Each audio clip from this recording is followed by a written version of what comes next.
You'll sound 100 times better if you focus on what you can do with the chords that you already know,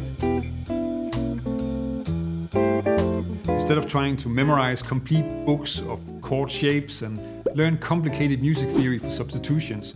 I'll show you how it works using 3 basic jazz chords, because surprisingly, less is more when it comes to jazz chords. How can less be more? It's impossible. More is more. This approach and way of thinking about chords really resonated with me even before I started playing jazz.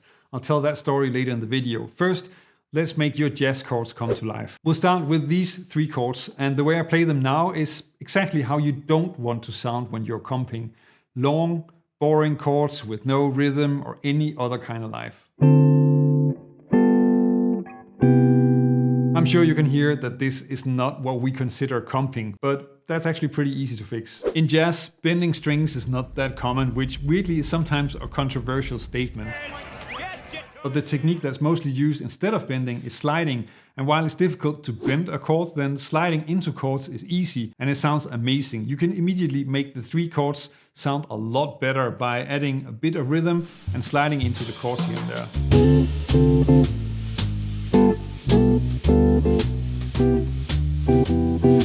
You might have noticed that I'm only sliding from below, but you can of course slide down from above as well. I do that on the G7 in this example.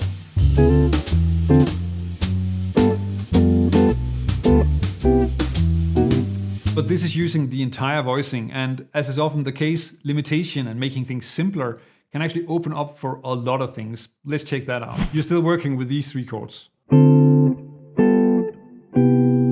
Notice that these chords are complete chords in the sense that they have the root of the chord as the lowest note. So if I play the D minor 7, then the lowest note is the root D. And a very natural split for the music is separating the bass note from the chord, and that way you can actually have 3 versions of each chord. So you have the complete, the bass, and then the chord. And that's of course the same for the other ones. So G7 is complete, bass, chord. C major 7 is complete, bass, and chord. And this is a huge part of how guitars play chords in a lot of different styles. Check out how it sounds in this samba groove.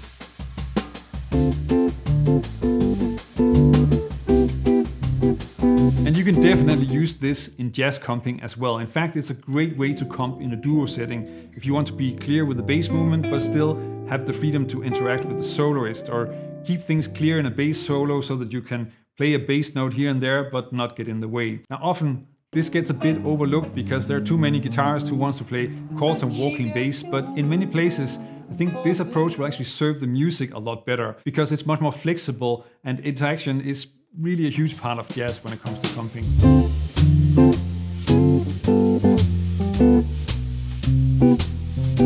There's another way that you can split these voicings that's gonna really open up in terms of having more options for melody, and it's kind of cheating a little bit, but I'll explain how it works. Essentially, you're still using the same chords, but we can add another variation by leaving out the top note.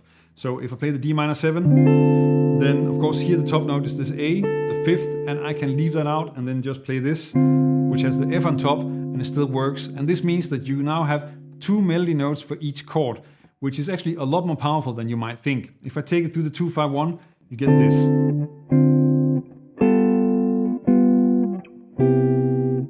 You can easily use this on the progression, but remember that you should still think of it as just playing one chord with some variations, which is why I'm still putting in the diagram for the original chord, as you can see in the sheet music.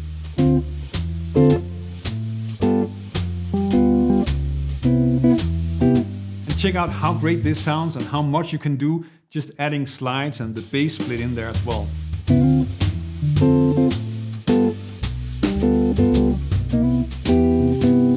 I didn't really think about it at the time, but before I started playing jazz, I was always checking out people who had a much more open way of playing chords, changing things, adding variations and fills. And as you'll see later, there are things that I do in comping that are maybe not as common in jazz, and that probably came from these 3. The biggest influence was Jimi Hendrix, who is of course famous for exactly that kind of chord playing. But I also checked out Stevie Ray Vaughan really a lot, even to the point of getting an SRV guitar, and he was clearly also very Hendrix influenced. A less obvious choice that I always found very creative with chords and very inspiring is the British guitarist John Squire in the band The Stone Roses. It was a lot more open and embellished than just repeating a riff or playing the chords in the same pattern all the time. And in hindsight, I also think that that was really a part of the reason why jazz and especially comping just felt so great and so natural once I discovered that music. It was really close to what I was already trying to do. And that's also what I'm trying to show you in this video, just using 3 basic chords. Let's take that a bit further. Before we get into some tricks with the harmony that also work well with these chords, then let's first expand the melodic options a bit further and add a technique that I think is a bit overlooked when it comes to comping. The first thing to do is to play the chords as rootless voicings, like this. And when you do that, then it becomes a lot easier to add a few melody notes. And notice that I'm just using notes that are easy to add around the chord because it has to be practical and flexible so that we can focus on what the soloist is doing or how we play more interesting rhythms.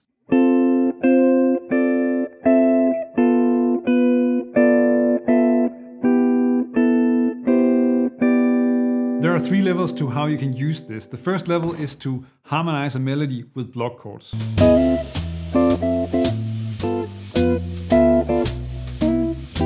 Obviously, this sounds great, but you can also get the chords to move more independently under a melody, a bit more like the left-hand voicings of a piano player. That's the second level.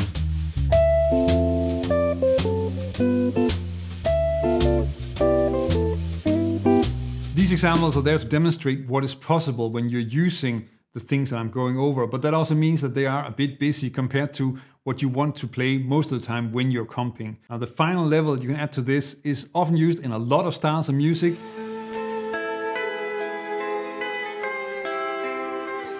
But it's not as common in jazz comping. And in a way, that is a pity because you can get a lot of great melodies and you are, in fact, already playing the chord. Plus that it adds a bit of counterpoint to your chord playing. Check it out.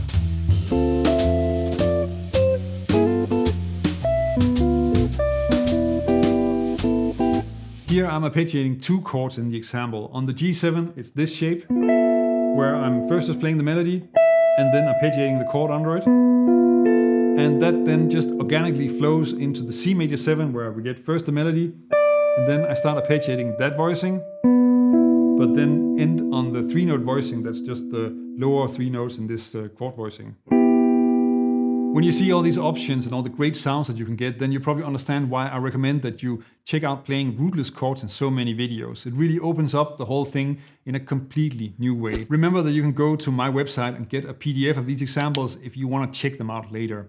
Let's add some more chromatic options to these chords. Chromatic passing chords are often associated with complicated and heavy theory, and it is of course possible to put on your theory hat to analyze everything. But that's not what you want to do while you're comping, and then it's just a lot easier to think more visually on the guitar. Finally, something that's easier on guitar than on piano.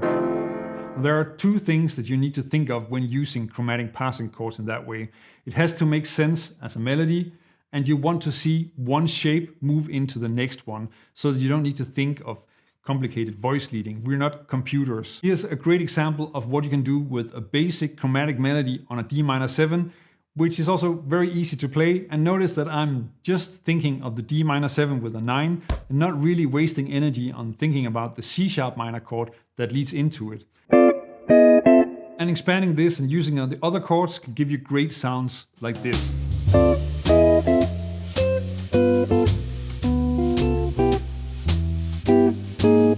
In this example, you can hear how arpeggiating makes the C major 7 on the forehand a lot easier to play, because you're kind of leading into it with a melody. And it still stays in the background, which sort of makes it better than adding fills, because they often take up a lot more space and get in the way of the soloist.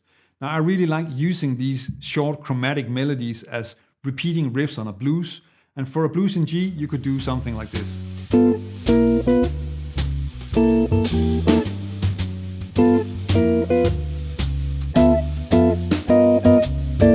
Now that you start thinking like this about the chords and the comping, then you can focus on what is really important, the music. And in all these later examples, you're playing rootless chords, but You're still just coming from those basic 3 chords that you started with, and there are other exercises that you use to really develop your comping and your rhythms. Now this video goes over some exercises that are great for that and help you open up voicings and rhythms and figure out how to put it all together. That's the next step you want to explore. So check that out and I'll see you in that video. Learn jazz, make music.